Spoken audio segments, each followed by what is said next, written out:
Porque a gente tem que lembrar que quando a Bíblia fala dos 3 filhos de Noé, Sem, Cã e Jafé, em primeiro lugar ela está falando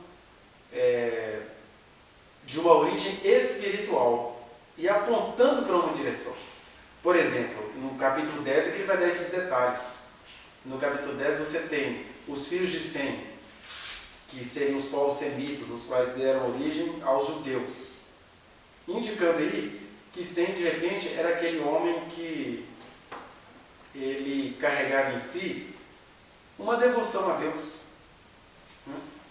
Não quer dizer que ele era devoto, mas foi aquele homem que entre os seus irmãos mais mostrava isso em evidência.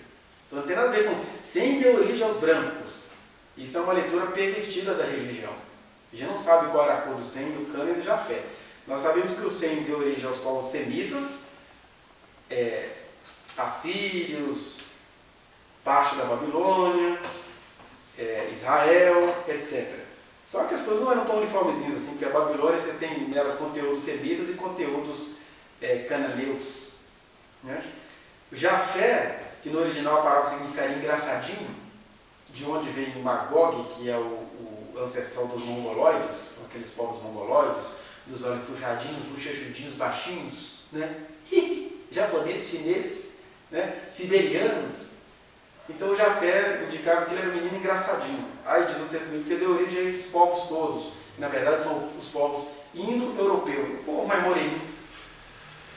Aqui vai incluir os europeus, os indianos, os chineses, que de acordo com os melhores estudos antropológicos, eles deram origem aos índios americanos, né? Porque os chineses misturados com os siberianos e os mongoloides, eles atravessaram o Estreito de Bering, que é um negócio lá na ponta da Sibéria. Acho que alguém aqui já deve ter feito antropologia cultural, né? Deve ter estudado sobre isso. Lá na ponta da Sibéria, que vai emendar com a pontinha do Alasca. Eles pegaram aquele Estreito de Bering e saíram descendo a América toda. Aí você tem os astecas nos Estados Unidos, né? Quer dizer, os maias nos Estados Unidos, os astecas na América Central, e os incas na América do Sul e os ameríndios brasileiros. Todos com traços mongoloides mais alto, que aí o clima muda, né? E ele vai dizendo assim, olha como é que esses povos foram surgindo, porque a gente parece também muito com os indianos, né, os morenos. Então ele vai dizendo essas diferenças e vai dizendo assim no capítulo 10, que as ilhas das nações descenderam de Jafé. E Cã, que deu origem aos povos africanos, porque ele teve 4 filhos, né, que é Cush, Mizraim. Vou ver se eu acho o nome deles aqui. Vai no capítulo 10. Fala que ele teve um primeiro filho chamado Mizraim, que deu origem ao Egito, que era o nome antigo do Egito, por sinal. Depois ele teve um outro filho chamado Cush, que está no 10, versículo 7, que em parte seria a Etiópia e em parte seria a Cássia, os povos cassitas lá dos antigos babilônios, né? E deu origem também aos povos como a Caldeia, etc., lá onde foi construída a Torre de Babel, por um tal de Nimrod, que era um descendente de Cã. Né?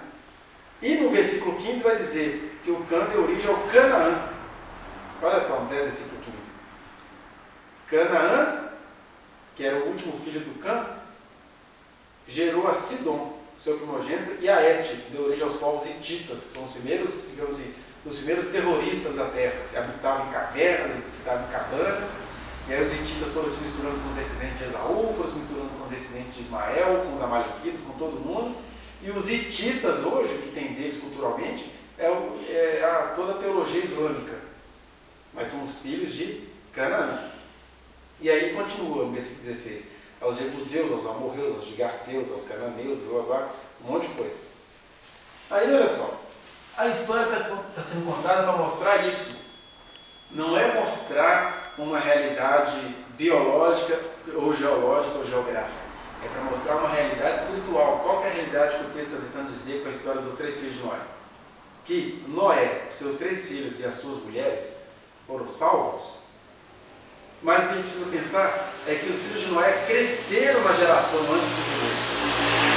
Os filhos de Noé, eles viram os anjos, os chamados filhos de Deus, possuindo as filhas dos homens. Eles participaram, ouviram, cresceram no meio daqueles rituais macabros. E as coisas entram na gente. Basta você ouvir uma música de funk hoje para você entender como que essa cultura entra na gente. Você pode ser contra todo o abuso sexual, mas aí de repente ouve uma moto lá longe, com um megafonezinho alto, cantando taca, taca, taca, taca. Você sabe o que é taca, né? Então você, gostando ou não, essa coisa taca no seu cérebro. Agora você imagina o que era isso nos dias dos filhos de Noé. Eles cresceram, porque o texto não está dizendo que foi assim que eles saíram da arca, que o Noé plantou uma vinha. Está dizendo que eles saíram da arca, começaram a povoar a terra. Você tem vários fatores psicológicos aí que é para isso que a gente precisa atentar. Primeiro, nós não sabemos das coisas desses meninos.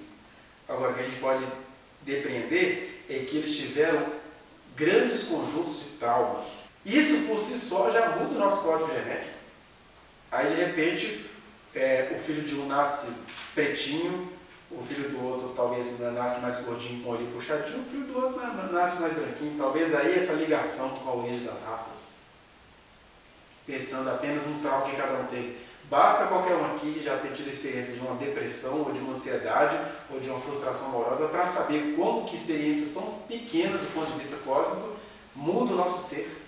Como que você emagrece de repente, como que você desenvolve doenças. Então, se isso acontece com a gente com experiências mais ou menos normais do dia a dia, imagina com experiências cataclísmicas que aqueles homens tiveram.